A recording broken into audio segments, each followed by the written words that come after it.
সবার কাছ থেকেই শুনেছেন, যুগে যুগে মানুষ যখন আপদে চলে যায় তখন তাদেরকে সুপথে আনার জন্য বিভিন্ন, আপনাদের ধর্মে যেমন বলেছেন অবতার, তেমনি আমাদের ধর্মেও শুনেছেন যে বিভিন্ন যারা পথপ্রদর্শক তারা আবির্ভূত হন।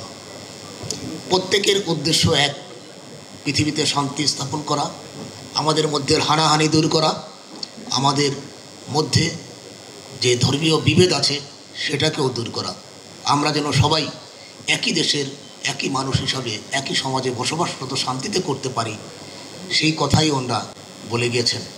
ওনারা শান্তির কথা বলেছেন। যখন ধর্মের অধঃপতন হয় এবং অধর্মের অভ্যুত্থান হয় তখনই আপনাদের দাবিকৃত মতে শ্রীকৃষ্ণ পৃথিবীতে অবতরণ করেন। তিনি আপনাদেরকে পথ দেখান, যেমন আমাদেরকে দেখিয়েছেন, বৌদ্ধ ধর্মকে দেখিয়েছেন, খ্রিস্টান ধর্মকে দেখিয়েছেন, অন্যান্য আরও যে ধর্ম আছে।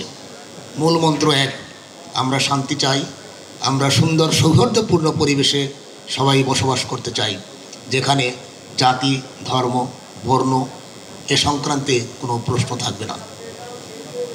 আমি এই আয়োজকদের আমাদের তরফ থেকে শুভেচ্ছা জানাই। আপনারা সুন্দর একটি সন্ধ্যা আয়োজন করেছেন এই শুভ জন্মাষ্টমী উপলক্ষে।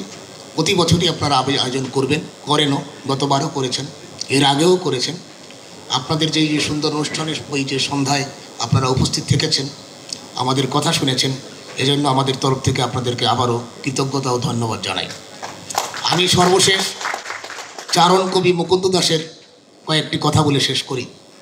উনি বলেছেন, আমি মানব ধর্মে মানব করমে সপিনুয়ে মনে প্রাণ। আমরা বিচারকরা কিন্তু প্রকৃত বিচারক যারা, তারা কিন্তু এটাই মানি। এবং উনি আরও কথা বলেছেন, এমনও দিন আসবে কবে ধর্মজাতি ভেদ না রবে, সকলেই হবে সমান। আমি সেই দিনের প্রত্যাশা করি সবাই সমান হই। সবাইকে আবারও ধন্যবাদ। সবার জন্য শুভ সন্ধ্যা।